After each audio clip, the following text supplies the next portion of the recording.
Buenas noches. Me da gusto verlos otra vez aquí en miércoles.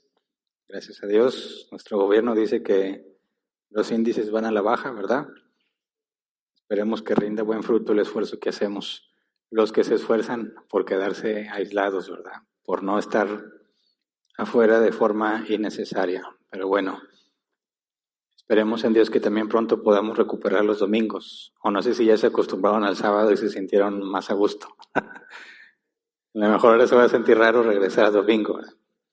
Pero bueno, quién sabe cuánto tiempo falte para eso. Por lo pronto, vamos a retomar nuestro estudio, lo que vimos hace 2 semanas, con respecto al capítulo 30 de Éxodo. El nombre del tema es el lavamanos de bronce, y es el tema número 76 del libro de Éxodo. Hace 2 semanas estudiamos el tema del dinero para la expiación, ¿verdad? Este impuesto que todo aquel censado mayor de cierta edad tenía que pagar, ¿verdad? Ahora Dios da instrucciones sobre el lavamanos de bronce. Ahora la información que nos da es muy breve, pero que hay información muy importante que podemos considerar para entender lo que la Biblia nos enseña sobre la ley de Moisés como sombra de lo que había de venir. Empecemos en Éxodo 30, versículo 17 al 19. Éxodo 30, 17 al 19, dice: el Señor habló con Moisés y le dijo: haz un lavamanos de bronce, con un pedestal también de bronce, y colócalo entre la tienda de reunión y el altar. Échale agua, pues con ella deben lavarse Aarón y sus hijos las manos y los pies. Ahora notemos que, a diferencia de otros muebles en el tabernáculo, no se especifican medidas, ¿verdad? No hay detalles en cuanto al diseño, si debería tener bordes o no. Simplemente haz un lavamanos de bronce con un pedestal también de bronce. Eso es todo. Ahora, la Reina Valera 60, ese versículo lo traduce así: harás también una fuente de bronce con su base de bronce para lavar, y la colocarás entre el tabernáculo de reunión y el altar. Entonces, lo que la NBI nos traduce como pedestal, la Reina Valera 60 lo traduce como base. La palabra hebrea es ken. Según la concordancia Strong se traduce como base, pero según otros diccionarios como el Brown Driver Briggs se traduce como pedestal. Así que ambas son traducciones válidas, pero nos deja sin una idea clara qué es ese pedestal. Ahora debe lavarse las manos y los pies, y es todo lo que tenemos, así que sería muy difícil imaginarnos qué es. Quizás para aquellos tiempos hablar de un lavamanos era una figura o un mueble que todo mundo conocía o del cual era familiar para ellos, pero para nosotros no. Entonces, no están especificadas las medidas, no hay ningún otro detalle. Lo único que nos dice el versículo 19, con ellas deben lavarse Aarón y sus hijos las manos y los pies. Le tienes que echarle agua porque se van a lavar allí. De cierta manera nos tiene que dar la impresión de un contenedor de agua, ¿verdad? Pero no sabemos. Así que si buscamos réplicas a escala, vamos a encontrar formas muy variadas, ¿verdad? Porque no hay un patrón concreto a seguir. Así que veamos algunos ejemplos. ¿Me muestran, por favor, la primera imagen? La primera imagen es para ubicarnos, dado que dice que debe estar entre el altar y el tabernáculo o la tienda.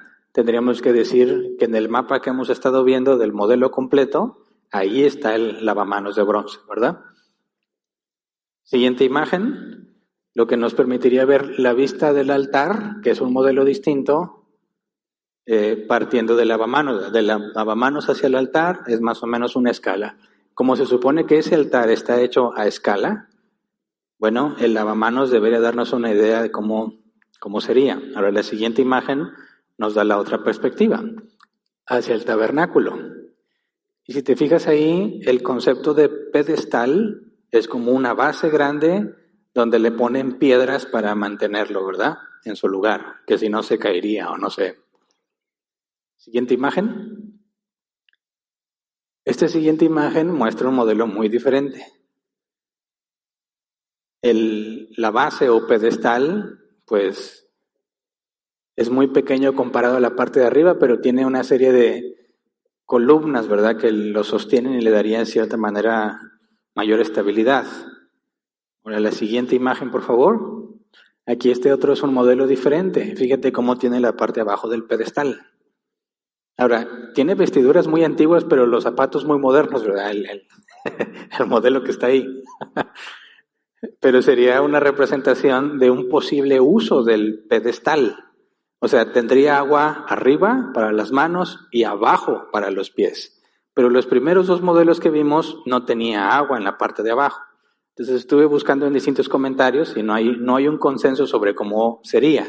Algunos consideran que el modelo debe ser así, donde en la parte de abajo hay agua que serviría para lavarse los pies y que, como en ese modelo vemos, la parte de abajo es más grande, tiene un diámetro mayor que la parte de arriba, de manera que el agua que se llegara a derramar al lavarse las manos cayera en la parte de abajo y no se desperdiciara y sirviese para lavarse los pies.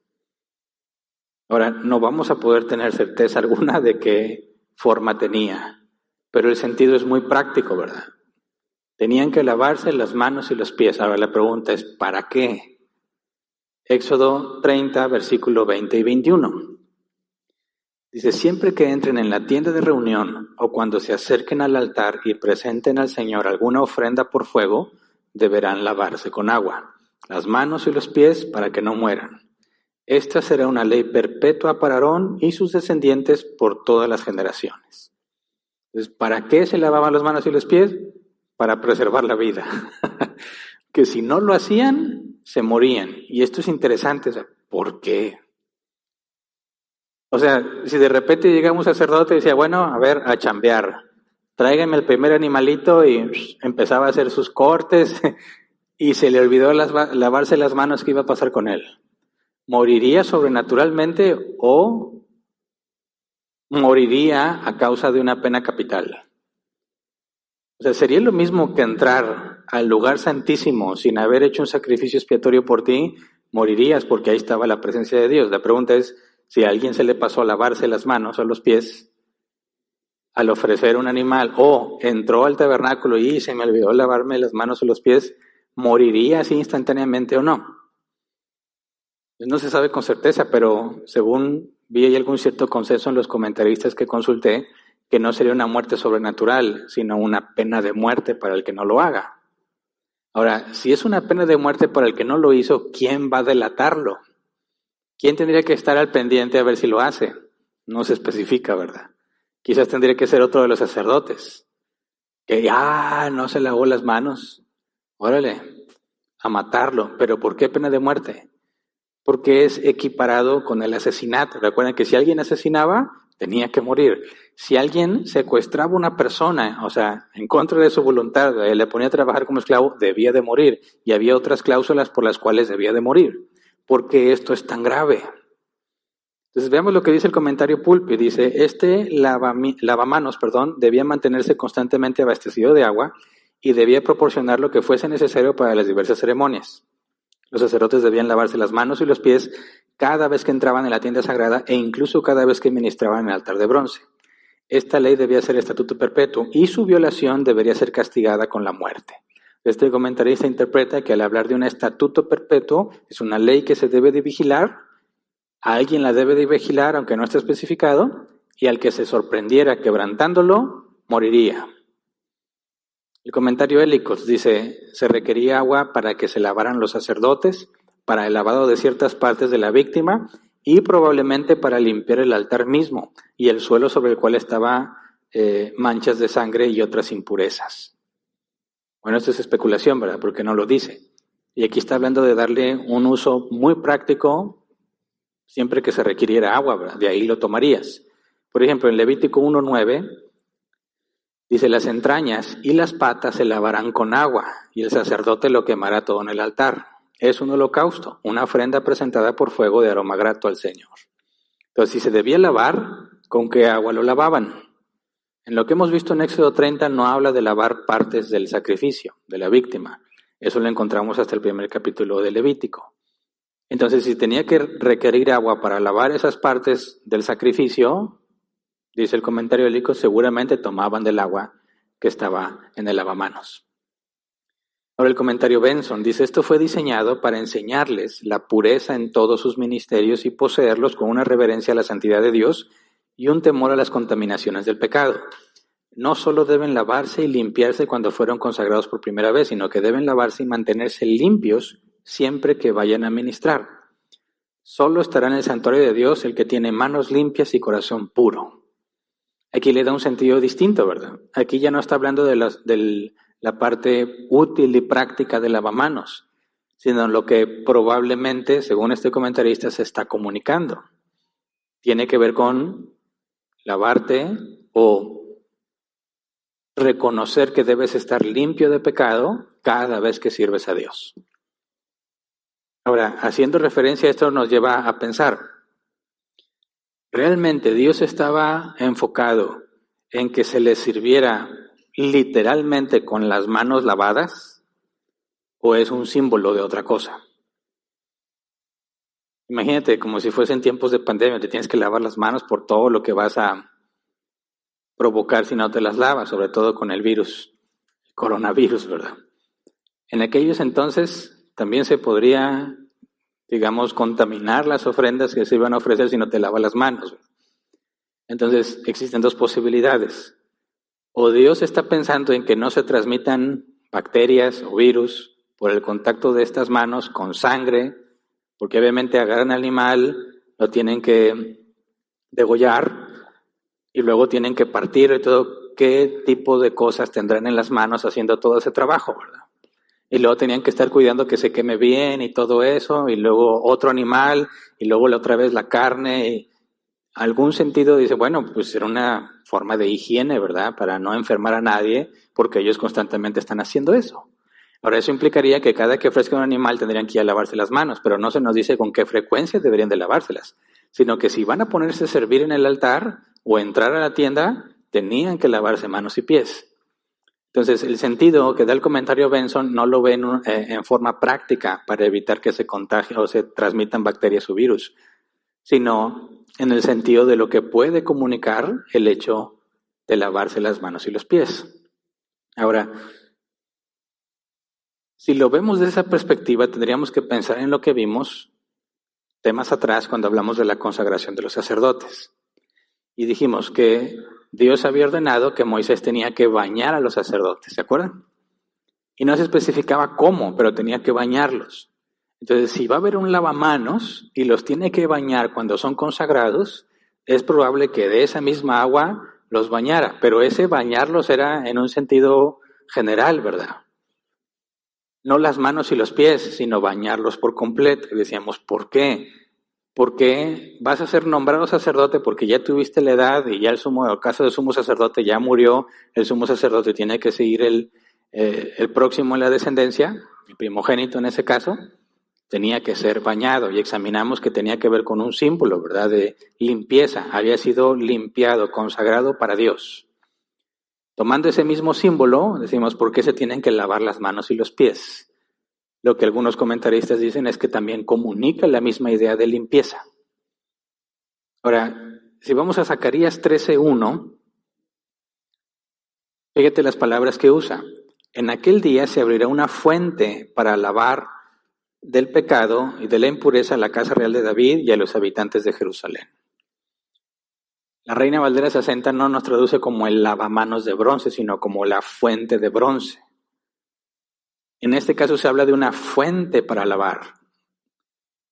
Y esta fuente quitaría la impureza de la casa real de David y los habitantes de Jerusalén, del pueblo de Dios. Y si tú sigues leyendo ese capítulo, es una profecía mesiánica, ¿verdad? Habla de aquel que habría de venir y que Él es la fuente que va a lavar el pecado.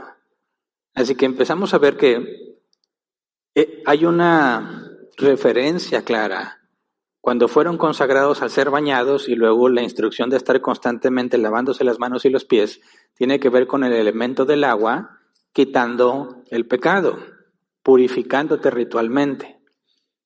Y si nos acordamos de Juan el Bautista, dice Marcos capítulo 1 versículo 4, así se presentó Juan bautizando en el desierto y predicando el bautismo de arrepentimiento para el perdón de pecados.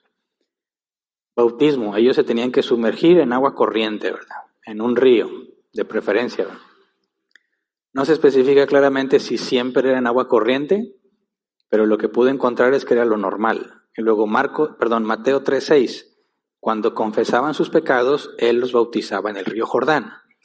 Entonces, el bautismo del cual hablamos en el Nuevo Testamento, ¿verdad?, de lo que tienen que hacer los que han nacido de nuevo, como una instrucción que Jesús dio, no era algo nuevo, ¿verdad? Era algo que ya se practicaba antes. Ahora, si investigas un poco históricamente qué es lo que pasaba, resulta que en los tiempos de Juan el Bautista, aquellos que se convertían al judaísmo tenían que sumergirse en agua corriente, o sea, tenían que ser bautizados. Y era un símbolo de limpiarte de toda la vida que habías llevado de pagano, ahora que formabas parte del pueblo de Dios, como un prosélito, ¿verdad?, un convertido al judaísmo. Entonces, cuando Juan el Bautista pregonaba o pedía que se bautizaran aquel que se hubiese arrepentido, esto simbolizaba que tus pecados eran limpiados con el agua. Y es precisamente el símbolo que se está comunicando al bañar a los sacerdotes y al tener una fuente o un lavamanos donde te tienes que lavar las manos y los pies cada que vayas a servir al Señor. Así que dices, este elemento del agua como un agente limpiador y la profecía de una fuente que quitaría o lavaría el pecado del pueblo de Dios se vuelve cada vez más interesante en el Nuevo Testamento, sobre todo cuando vemos que los sacerdotes se tenían que bañar y luego nada más limpiarse manos y pies. Y lo estudiamos, que algo muy similar hizo Jesús con sus discípulos en Juan capítulo 13, versículos 6 al 10. Dice, cuando llegó a Simón Pedro, le dijo, ¿y tú, Señor, me vas a lavar los pies a mí? Ahora no entiendes lo que estoy haciendo, le respondió Jesús, pero lo entenderás más tarde. No, protestó Pedro, jamás me lavarás los pies. Si no te los lavo, no tendrás parte conmigo. Entonces, Señor, no solo los pies, sino también las manos y la cabeza. El que ya se ha bañado no necesita lavarse más que los pies, le contestó Jesús, pues ya todo su cuerpo está limpio. Y ustedes ya están limpios, aunque no todos. Y obviamente se refiere a Judas Iscariote, ¿verdad? Pero ¿cómo está esto de que Pedro ya estaba bañado? ¿Se bañó antes de la última cena? ¿O qué? No, ¿verdad? Sabemos que todo aquel que pretendiera ser discípulo de Cristo tenía que bautizarse. Fue la instrucción que dio Jesús, Mateo 28, 19 al 20. Por tanto, vayan y hagan discípulos de todas las naciones, bautizándolos en el nombre del Padre, del Hijo y del Espíritu Santo, enseñándoles a obedecer todo lo que les he mandado a ustedes y les aseguro que estaré con ustedes siempre hasta el fin del mundo. Entonces, si pensamos en esa secuencia, que primero eres bautizado y luego Jesús dice, el que ya está bañado, no tiene más que lavarse los pies, Jesús quita aquí la parte de las manos, y vemos que a los sacerdotes se tenían que bañar y luego tenían que limpiarse las manos y los pies, como que hay un paralelismo claro, ¿verdad? Hay una conexión entre lo que los sacerdotes tenían que hacer y lo que los discípulos de Cristo tienen que hacer. Ahora, si vamos a palabras del apóstol Pedro en 1 de Pedro capítulo 2, versículo 9, 1 de Pedro 2:9 dice, pero ustedes son linaje escogido, real sacerdocio, nación santa, pueblo que pertenece a Dios, para que proclamen las obras maravillosas de aquel que los llamó de las tinieblas a su luz admirable. Entonces Pedro dice, somos real sacerdocio. Ahora el apóstol Juan, Apocalipsis 1:6, al que ha hecho de nosotros un reino, sacerdotes al servicio de Dios su Padre, a Él sea la gloria y el poder por los siglos de los siglos. Amén. Así que claramente hay una relación, un paralelismo entre el sacerdocio que estamos viendo en la ley de Moisés y los hijos de Dios. En un sentido, nosotros somos sacerdotes, distinto al sentido de la ley de Moisés. La ley de Moisés tenían que ser descendientes de Leví, específicamente de Aarón, ¿verdad? Nosotros, ¿de qué tribu tenemos que ser? Pues no, ¿verdad? No aplica porque somos de las naciones, somos gentiles. No es por descendencia específica, pero sigue siendo el criterio de la elección soberana. Porque cuando Dios instituyó a Aarón y a sus hijos como sacerdotes fue una elección incondicional y soberana de parte de Dios. Los escogió para ese servicio. Y nosotros, que también somos llamados sacerdotes al servicio de Dios, de la misma forma fuimos elegidos incondicionalmente. Una elección soberana de Dios nos escogió para ser sacerdotes. Pero fíjate, en este punto podemos ver de lo que hemos estado aprendiendo de los sacerdotes, son personas escogidas para Él, les sirven a Él y tienen que cumplir con ciertos requisitos para estar con Él. Nosotros somos personas sacados de entre las naciones, elegidas para servirle a Él, y aquí es donde se vuelve importante entender que la ley de Moisés es un símbolo de lo que habría de venir. Mira, vamos a Hebreos capítulo 10, versículo 1. La ley es solo una sombra de los bienes venideros y no la presencia misma de estas realidades. Por eso nunca puede, mediante los mismos sacrificios que se ofrecen sin cesar año tras año, hacer perfectos a los que adoran. Entonces tenemos información suficiente para decir, en lo que estamos viendo de los sacerdotes hay un paralelismo con los hijos de Dios, ¿verdad? Y el elemento, el agua que quita el pecado, y luego se profetiza una fuente que lavaría el pecado del pueblo de Dios, nosotros ya tenemos esa evidencia, ¿verdad? ¿Quién es la fuente que nos quita el pecado? El lavamanos, de donde proviene el agua para quitarnos simbólicamente el pecado, habla de una persona en específico, una fuente prometida, el Mesías. Y nosotros nos bautizamos como los sacerdotes tenían que ser bañados una sola vez, ¿verdad? El sacerdote al empezar su ministerio, nosotros después de nacer de nuevo. Pero lo que estamos viendo de lavamanos es que tienes que constantemente lavarte las manos y los pies. Y Jesús le dice, el que ya está bañado, le dice a Pedro, ya está limpio, pero tiene que lavarse los pies. Entonces, ¿a qué apunta esto? Si el lavamanos habla de una persona, ¿verdad? Una fuente de agua que nos va a limpiar de pecado. El hecho de lavarnos las manos, ¿qué implica?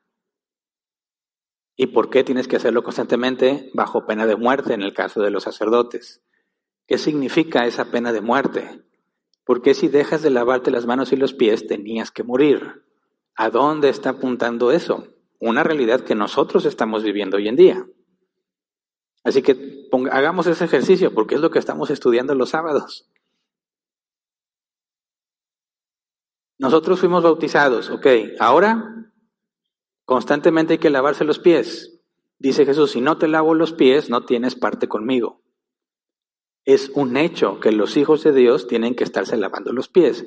Entonces, me parece que el apóstol Juan explica de una manera clara en qué consiste eso. Primera de Juan, capítulo 1, versículos 6 al 10. Primera de Juan 1, 6 al 10 dice, si afirmamos que tenemos comunión con Él es Dios, ¿verdad? Si afirmamos que tenemos comunión con Él, pero vivimos en la oscuridad, mentimos y no ponemos en práctica la verdad. Pero si vivimos en la luz, así como Él está en la luz, tenemos comunión unos con otros y la sangre de su Hijo Jesucristo nos limpia de todo pecado. Si afirmamos que no tenemos pecado, nos engañamos a nosotros mismos y no tenemos la verdad. Si confesamos nuestros pecados, Dios, que es fiel y justo, nos los perdonará y nos limpiará de toda maldad. Si afirmamos que no hemos pecado, lo hacemos pasar por mentiroso y su palabra no habita en nosotros. Fíjate lo que afirma. Si aseguras tener comunión con Él, pero vives en la oscuridad, mientes. ¿Qué es vivir en la oscuridad? Lo opuesto a la luz. Dios es la luz. Vivir en la oscuridad es vivir opuesto a lo que Dios dice. O sea, vivir según tu carne. No eres bíblico en las cosas que haces, en las decisiones que tomas, en los proyectos que emprendes, etc. No basas tu vida en la palabra, sino en lo que te parece mejor. Aunque a veces le atines a cosas bíblicas. A veces le atinas que lo que tú querías resulta que había algo ahí medio bíblico. Pero tú te guías por lo que tú quieres. Ahora, eso es una práctica constante, es lo que normalmente haces. Y esto hay que tenerlo claro, porque cuando hablamos del que es no regenerado o el incrédulo y decimos que continuamente peca, dicen, pero yo he visto personas que sí hacen cosas buenas. Claro, no estamos hablando de que nunca hacen cosas buenas, ya estudiamos ese tema. Pero cuando hacen lo bueno, lo hacen porque trae un beneficio para ellos, ¿verdad? No lo hacen porque es lo correcto, porque es lo que agrada a Dios, sino porque implica un beneficio. Y vimos el ejemplo. ¿Por qué un terrorista malvado, asesino, violador, se detiene en luz roja en el semáforo? ¿Por qué dice? Porque soy tan malo que no me detengo en la luz roja. No hace eso. Como quiera se detiene en la luz roja y cumple las reglas de tránsito. ¿Es bueno que se detenga en luz roja? Sí, Pero no lo está haciendo porque sea bueno, sino porque a él no le conviene, porque si no respeta la luz roja lo van a chocar, ¿verdad? Entonces las personas normalmente sí vas a encontrarte con que hacen cosas buenas, pero no las están haciendo porque es bueno lo que hacen, sino porque es un beneficio para ellos, sigue siendo amor propio. Están motivados por sus propios beneficios y sus propios deseos. Y eso me refería yo con que a veces lo que tú deseas hacer, como detenerte en luz roja, resulta que también es algo bíblico, ¿verdad? Es algo correcto, sujetarnos a las leyes, que nos traen armonía, ¿verdad? Cuando vivimos en una sociedad. Pero no es la intención de ellos obedecer o servir a Dios, sino hacer lo que más les convenga. Entonces, cualquiera que asegura tener comunión con Dios, está diciendo, yo conozco a Dios, yo, como dicen algunos, Él es mi Padre, es bueno, entonces tu manera de vivir debe ser en la luz, ¿verdad? Y luego dice, pero si vivimos en la luz, así como Él está en la luz, tenemos comunión unos con otros y la sangre de su Hijo Jesucristo nos limpia de todo pecado. Ahora, estar en la luz, además de que es hacer lo bueno, dice, tenemos comunión unos con otros. Y esto es muy importante, sobre todo en estos tiempos de pandemia. Porque hay cristianos que aseguran que son cristianos aunque no se congregan. ¿Entiende? Entiendo que puede haber personas que no pueden, es un impedimento físico o médico, ok, se entiende. Pero hay personas que no están en esa situación y aún así no tienen ningún conflicto ellos mismos. Dicen, no, pues yo no me voy a arriesgar, no voy a salir de mi casa, las cosas están muy feas, pero sigo siendo cristiano. Es bueno, dime, ¿dónde está la evidencia de la comunión unos con otros? ¿Cuánto tiempo lleva ya la pandemia? Estamos cerquita del año ya, ¿verdad? Y hay personas que tienen un año prácticamente sin congregarse y no se sienten mal. Están convencidos de que son cristianos. Dicen, aquí hay que hacer un alto. ¿Dónde está la evidencia de comunión unos con otros? Luego, Jesucristo, su Hijo Jesucristo, nos limpia de todo pecado. Hay algo que enfatizar. Nos limpia de todo pecado. Y luego versículo 8. Si afirmamos que no tenemos pecado, nos engañamos a nosotros mismos y no tenemos la verdad. Entonces fíjate, tengo comunión con Él, vivo en la luz, pero al mismo tiempo no puedo decir que no tengo pecado. Porque si me atrevo a decir que ya no peco, estoy mintiendo. Y no nada más, al final dice el versículo que también estamos haciendo a Dios pasar por mentiroso. Entonces fíjate, Jesús ya me limpió, pero aún no puedo negar que peco. Y yo cuando leí hace muchos años esto, cuando dice, si afirmamos que no tenemos pecado, nos engañamos a nosotros mismos, yo pensaba, ¿a quién se le ocurriría decir que no peca? Para mí era algo muy absurdo de entender. ¿Cómo puede ser que te arrepentiste de tus pecados, verdad? Sabes que ya eres de Dios, sabes que te equivocas. ¿Quién se atreve a afirmar que ya no peca? Y no me tomó mucho tiempo conocer iglesias enteras que afirman lo mismo. Dicen, así literalmente, nosotros ya no pecamos. ¿En serio? Sí, ya no pecamos. ¿Cómo llegaste a esa conclusión? Porque Jesús ya me limpió.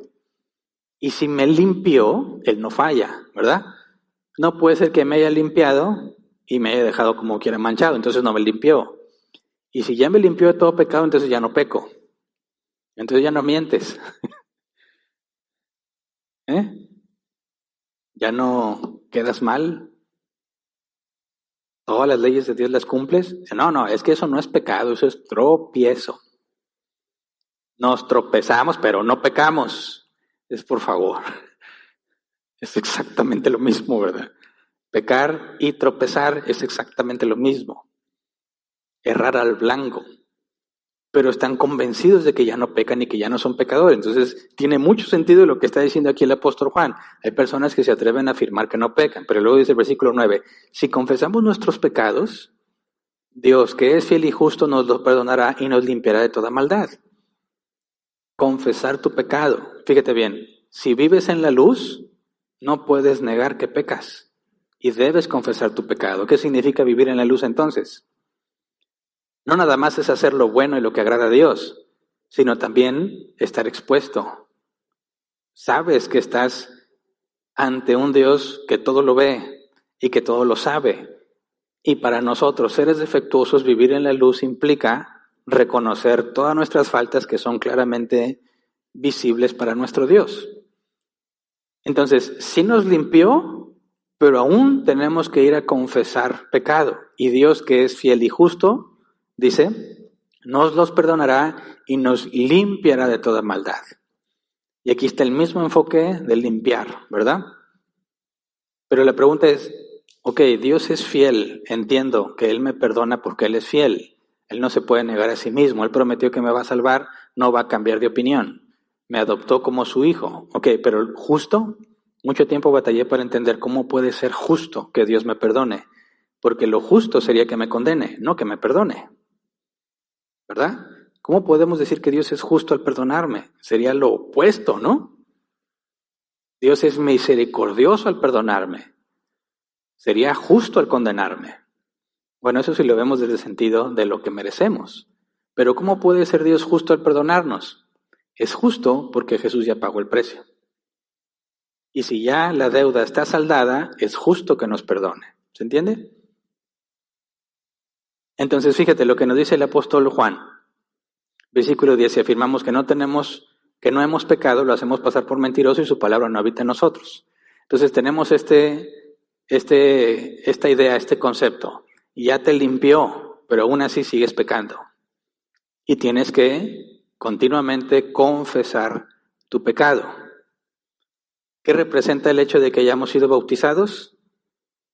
Que morimos y resucitamos, ¿verdad? Tenemos una nueva vida, lo decimos en el presente. El que ha nacido de nuevo se sumerge en las aguas y sale, dice, el viejo hombre queda sepultado, vive un nuevo hombre. Pero también al mismo tiempo es una esperanza. Moriré y resucitaré así como Jesús resucitó. Es algo actual que asegura el que ya nació de nuevo, yo ya no soy el mismo, mi vieja naturaleza quedó en las aguas y salí como una nueva criatura, referencia al nuevo nacimiento y al mismo tiempo la esperanza de lo que sucederá cuando muera y esperaré la resurrección de los muertos. Entonces eso implica que ya fuiste lavado, pero sigues pecando y constantemente tienes que acudir a Dios a confesar tu pecado. No estás limpio, pero sigues pecando. Fuiste consagrado para Dios en el sentido de los sacerdotes, ya fuiste consagrado, pero aún así tienes que seguirte lavando las manos y los pies. ¿Por qué? Porque esa agua te tiene que seguir limpiando de las cosas que haces. En pocas palabras, nos está hablando de la santidad, que es un proceso gradual.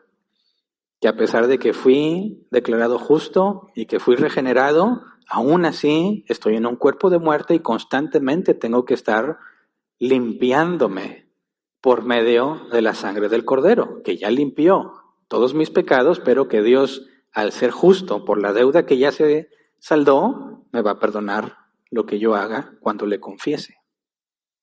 Entonces ahí tenemos un elemento muy claro. ¿Qué significa estarse constantemente lavando las manos y los pies para un sacerdote que ya fue bañado por completo, considerando que no son esas cosas las reales actuales, sino lo que habría de suceder? Es una clara referencia a la vida de santidad que debe llevar todo aquel que le sirve. Porque los sacerdotes iniciaban su servicio en cuestión de esos rituales al entrar al tabernáculo, pero nosotros estamos en servicio siempre, ¿verdad? Entonces, fíjate, ¿tú crees que alguien en estos tiempos podría sentarse a analizar, ¿por qué nos tenemos que lavar las manos y los pies? ¿Y podría llegar a la conclusión que estamos llegando? ¿Sería eso posible? ¿Alguien pudo haber visualizado desde antes de que Jesús se manifestara entre los hombres? Dijera, a mí se me hace que esto apunta a una especie de proceso gradual donde Dios nos va a ir limpiando. Por supuesto que no, ¿verdad? Por supuesto que no. En aquel entonces estar estudiando eso tiene que ver con una interpretación muy distinta a la que nosotros podemos hacer porque nosotros ya tenemos los elementos cumplidos que ellos en aquel entonces no sabían que existían. Este es un detalle muy importante porque siempre que buscamos saber profecías o cosas que apuntaban hacia el futuro, no hay forma de entenderlas hasta que se cumplen, ¿verdad? Hasta que se cumplen. Por eso, aunque había muchas profecías del Mesías, nadie sabía con certeza lo que iba a hacer. Por eso Jesús les tuvo que explicar camino a Emaús cómo es que la Escritura decía que el Mesías debía padecer. Porque las referencias son claras hasta que lo ves cumplido. Una vez que lo ves cumplido dices, ya, pues mira, esto apunta aquí y aquí, está muy claro, está muy fácil, pero es imposible que lo veas hasta que se cumple. Así que todas las profecías que aún no se cumplen, ¿crees que podemos tener una certeza de lo que va a pasar? O hasta que se cumplan vamos a decir, ya entendí. Pues claro que hasta que se cumplan. Pero nosotros, al estar estudiando la ley de Moisés y que la Escritura nos dice, apunta a los bienes venideros, nosotros ya tenemos los bienes venideros. Y podemos interpretar lo que está pasando allá. Exactamente es lo que hicieron los apóstoles. Vieron lo que pasó con Jesús y no lo entendían. ¿Por qué? Porque era imposible discernirlo de lo que estaba profetizado. Hasta que se cumple y Dios les permite entenderlo, ahora sí conectan las cosas. Esto que sucedió explica lo que se había profetizado aquí, aquí, aquí y acá, y conectas todo y sabes que todo está llegando a Cristo. Y aunque está hablándonos del sacerdote y lo que tiene que hacer lavándose las manos y los pies, el lavamanos habla de aquel que nos va a limpiar de pecado. Entonces, hay mucho que aprender viendo el Antiguo Testamento, ¿verdad? Hay mucho que podemos, entre comillas, descubrir, porque son cosas que ya descubrieron hace mucho, pero nosotros ir descubriendo cómo es que llegan a conclusiones. Por ejemplo, entender que Pablo fue convertido de rumbo a Damasco, fue regenerado, pero luego fue 3 años a Arabia, ¿verdad? Y ahí estuvo preparándose. ¿Qué hizo todo ese tiempo? Tuvo que esforzarse en entender, a la luz de la evidencia que ella tiene, que Jesús realmente resucitó, cosa que él no creía, y lo que padeció y que fue crucificado, toda la evidencia que tenía, ir al Antiguo Testamento y empezar a tratar de interpretar lo que sucedió y lo que estaba escrito en el Antiguo Testamento a la luz de la información nueva que tenía. Y ese mismo proceso hacemos nosotros. Cuando vamos al Antiguo Testamento hay que decir, estas son las verdades que ya tenemos reveladas, ahora sí vamos a tratar de interpretar lo que estaba allá con la información que tenemos. Y empezamos a conectar el Antiguo Testamento con el Nuevo Testamento, cosa que muchos pensamos que no tiene nada que ver, ¿verdad? Yo de las personas que decían, yo no leo el Antiguo Testamento porque ese ya no aplica. Yo puro nuevo. ¿Para qué quiero el viejo si ya no tiene nada que ver? Pues no, eso es un grave error, ¿verdad? Porque hay muchas cosas en el Nuevo Testamento que si no es por el Antiguo no las podrías entender, ¿verdad? Así que espero que, porque estamos a punto de, cerquita de terminar este capítulo y luego empieza a avanzar un poco más, porque hemos estado como que atorados, nos quedamos con Moisés en el monte y hace mucho que no se baja de ahí, ¿verdad? No avanzamos. Y nos vamos a encontrar con otros pasajes que se sienten un poco más tediosos, ¿verdad? Y de hecho ya estaba pensando, ¿cómo le hacemos cuando lleguemos a esas partes donde son muy así, meramente descriptivas y que se siente como que te atoras y no avanzas? Pero si vemos con cuidado y tratamos de conectar, podemos encontrar cosas muy interesantes. Luego ya otra vez toma el flujo, el relato en Éxodo, ¿verdad? Y ya entramos otra vez en la historia y avanzamos, pero nos vamos a volver a topar con partes que como que nos detienen, ¿verdad? Pero yo ¿para qué quiero saber del lavamanos si ya no me sirve? Bueno, por los bienes a los que apuntaba, ¿verdad? Hay más información con respecto al todo tabernáculo completo, pero todavía no acabamos de examinarlo, ¿verdad? Para poder conectar con otra información que tenemos. Lo vamos a ir poco a poco. Pero por lo pronto espero que no se desanimen, ¿verdad? El Antiguo Testamento puede ser tedioso en algunas partes, pero puede ser muy útil para conectar lo que sabemos del Nuevo con el Viejo y entender que ya tenían información, la tenían en sus ojos, en sus narices, pero era imposible que la vieran, ¿verdad? Y así nos pasa a nosotros. ¿Cuántas veces hemos leído cosas del Nuevo Testamento y no captamos lo mismo que cuando investigas con más profundidad? A Dios le place revelarte y empiezas a descubrir cosas nuevas. Así que nunca vamos a acabar de aprender.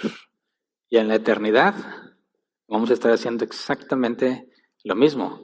Ya no necesariamente con la escritura revelada, ¿verdad? Quién sabe si podamos usarla como una herramienta de consulta para entender más, pero vamos a tener a Dios allí y vamos a ver qué hace. Y sabemos que hay trabajo, ¿verdad?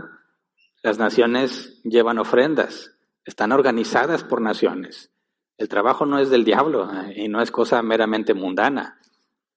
Jesús afirmó que el Padre trabaja. Entonces vamos a estar ocupados y vamos a seguir avanzando y aprendiendo. Por eso piensa, y a mí me hace pensar esto, cuando de repente encuentro partes que siento que me detienen, digo, si ahorita no puedo encontrar la manera de deleitarme en las cosas de Dios, ¿qué crees que vas a hacer en la eternidad? Eso me hace pensar y decir, oh, estoy mal, o sea, porque en la Escritura no es aburrida, que yo me aburra es otra cosa. Y claro que también va a depender de quién te la predique. Claro que es un factor muy importante, pero yo me esfuerzo por hacerlo dinámico y claro. Pero tenemos que saber que todo esto que nos habla de Dios, aunque esté en una manera medio oscura o difícil de comprender, tiene que ver con lo que haremos toda la eternidad, seguir aprendiendo de quién es Dios, en los más mínimos detalles. Ahorita en fe y en esperanza, ¿verdad? Confiamos y esperamos que lo veremos. En ese entonces lo veremos. Ahorita tenemos que decir, Espíritu Santo, ayúdame a entender. Allá vas a poder decirle, Señor, tengo esta pregunta, a ver, explícame, y te va a explicar, ¿verdad? Así que debe de ser un deleite para nosotros estudiar la palabra, aunque haya partes aburridas. Es todo. Vamos a ponernos de pie y vamos a orar.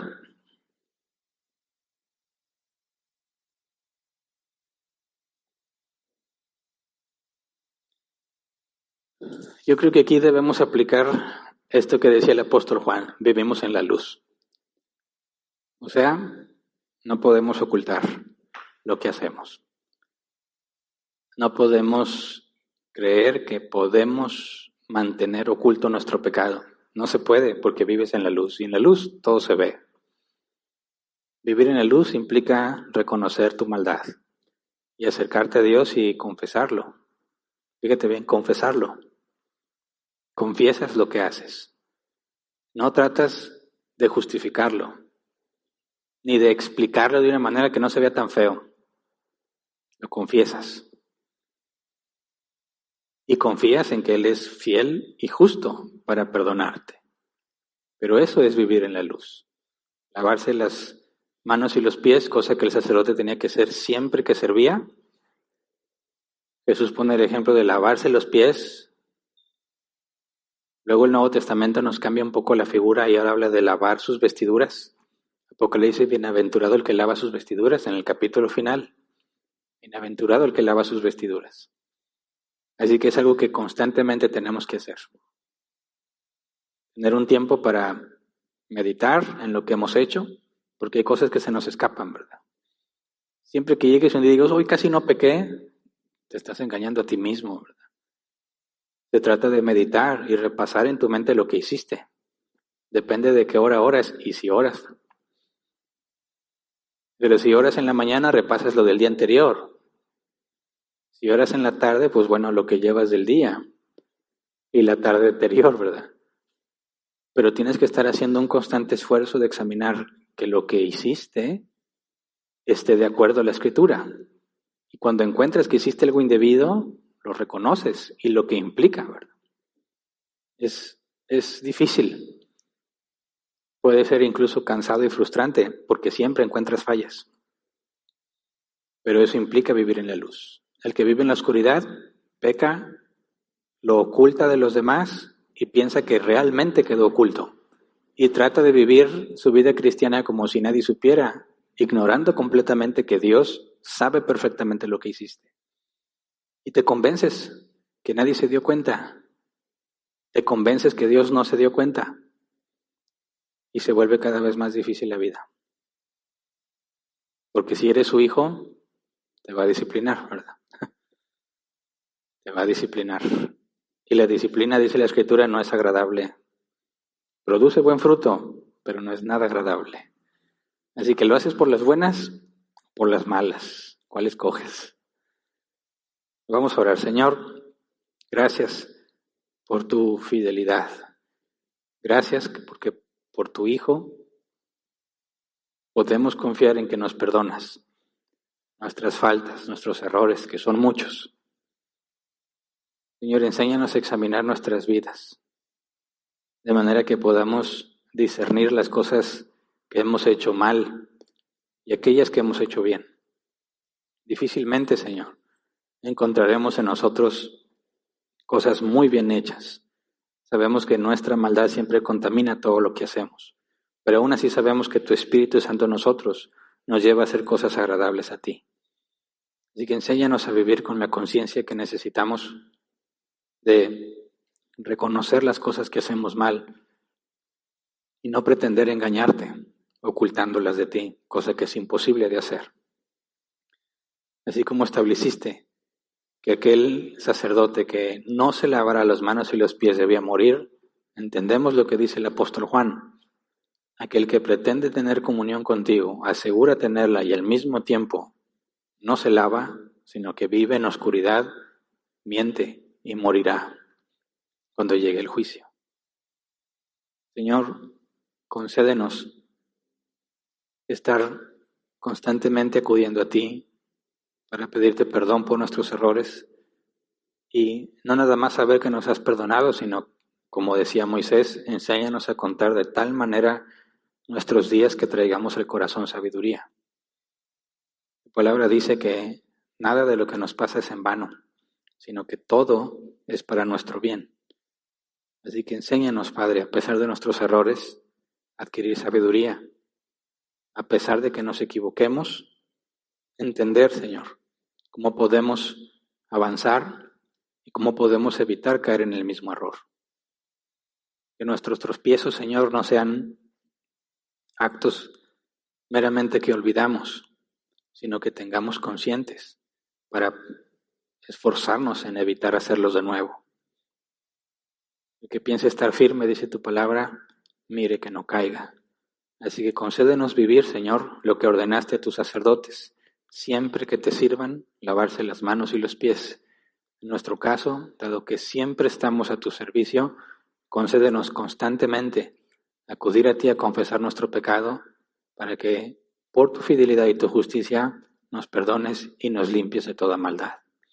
Gracias, Señor, de antemano. Amén. Muy bien, ¿pueden sentarse? Pasemos a la sección de preguntas y respuestas, si es que las hay.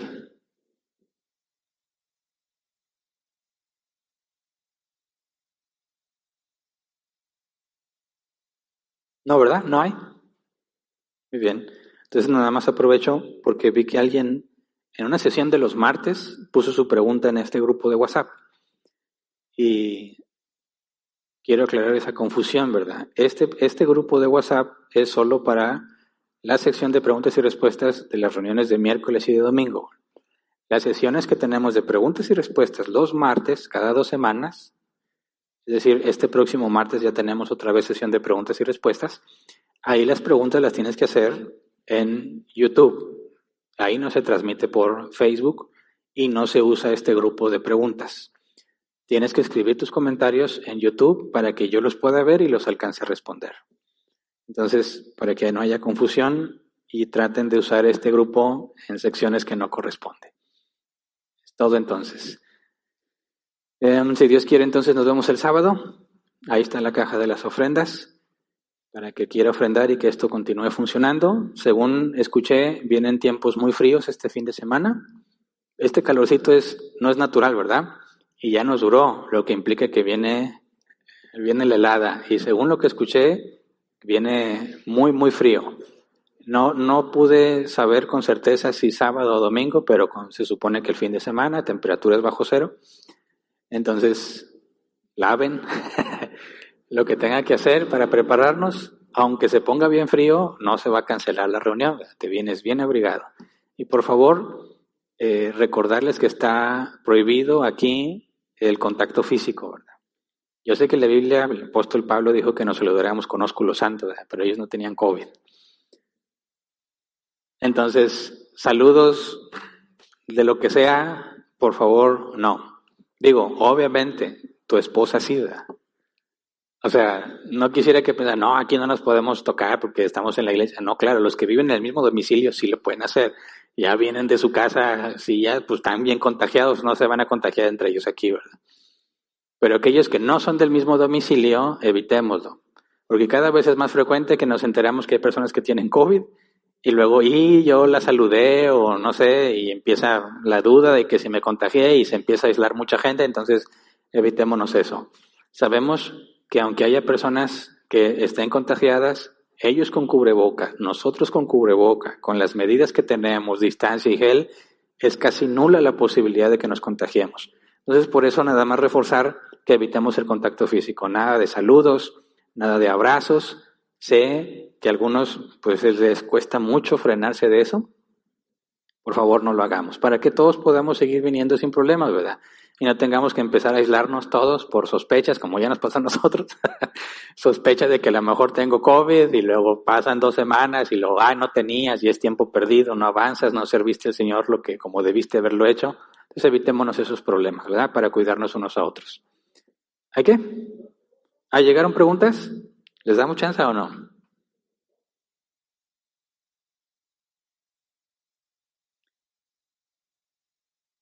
Bueno, voy a tratar de leerlas rápido, al cabo son 2. José Hernández, buenas noches, pastor. ¿Algo tiene que ver esto con el bautismo? Sí, ya lo expliqué.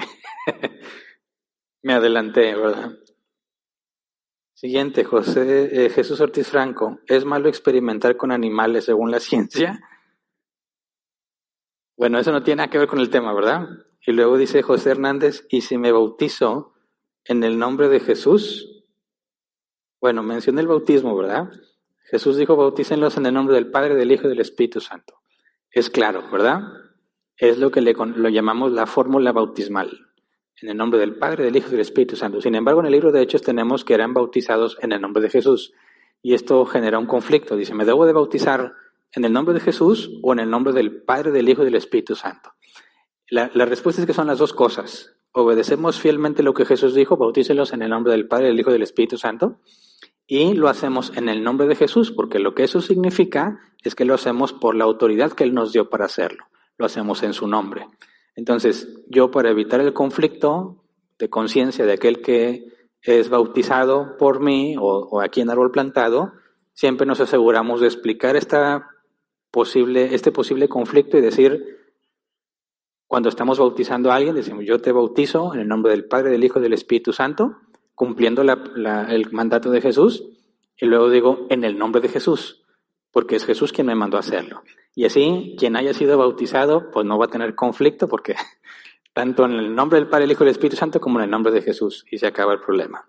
En cuanto a la pregunta de Jesús Ortiz, que no tiene nada que ver con el tema, pero tenemos tiempo, ¿es malo experimentar con animales según la ciencia? Pues mira, no hay un pasaje bíblico que indique si podemos o no podemos, pero sabemos que bíblicamente hablando los animales están como parte del sostenimiento, ¿verdad?, para los hombres. Desde que Noé y su familia bajan del arca, Dios dice que les da toda carne para su sostenimiento, ¿verdad? Pueden comer. Los animales tenían que ser administrados desde el principio, tenían que ser administrados para la humanidad, ¿verdad? Jesús no tuvo problema en atrapar peces para comer, ¿verdad? No había problema en sacrificar un cordero como una víctima, un sacrificio expiatorio por tus pecados.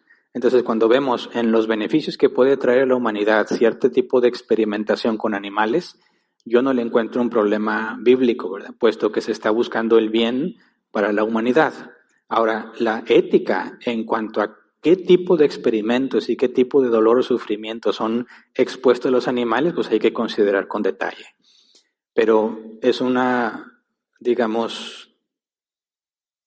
rama que puede ser muy compleja, entendiendo los muchos experimentos que pueden hacer con animales y el maltrato que pueden experimentar, que en cierta forma puede ser innecesario. También hay un pasaje que dice que el justo cuida bien a su bestia, algo así, lo estoy parafraseando. Entonces tenemos que ser buenos mayordomos con lo que tenemos, pero la creación entera, los recursos naturales que podemos tener deben ser enfocados en beneficio de la humanidad, asegurándonos que en el proceso de buscar beneficiar a la humanidad no dejemos de ser buenos administradores. Lo que tiene que ver con la ecología, claro que cuidamos el ambiente, pero el ambiente no se convierte en una prioridad sobre los humanos, ¿verdad? Administramos los animales para sostenimiento, para muchas cosas, y tenemos que asegurarnos que el proceso por el cual usamos a los animales para un beneficio también sea agradable o permisivo a los ojos de Dios. Luego dice la holandesa, ¿el lavado de pies que ejemplificó Jesús tiene que ser literal? Bueno, esa es otra cosa en la que se dividen los cristianos, ¿verdad? Es un símbolo donde Jesús dice que Él les ha dado el ejemplo, que Él siendo el mayor se comporta como el menor, porque el lavado de pies era algo que solo los esclavos hacían. Tú lo hacías por ti mismo, ¿verdad? Normalmente entrabas a una casa, tú le proveías el agua a sus invitados y ellos se lavaban sus pies. Si eras adinerado, tenías un esclavo que le lavaba los pies a tus invitados. Y Jesús da un ejemplo, siendo Él el Hijo de Dios y se pone a lavar los pies, se humilla a sí mismo como un ejemplo que debemos seguir. Así que si partes de esa postura del ejemplo que comunica Jesús, no sería literal que tenemos que lavarle los pies a alguien. Pero hay quien considera que aún en nuestros tiempos puede ser una buena forma de mostrar que eres humilde y tratar de llevarlo a la práctica. Yo al principio pensaba así, que debíamos hacerlo literal apegándonos a la enseñanza de Jesús, pero después cambié mi opinión, porque hoy en día para nada el lavado de pies tiene el contexto que tenía en aquel entonces en los tiempos de Jesús.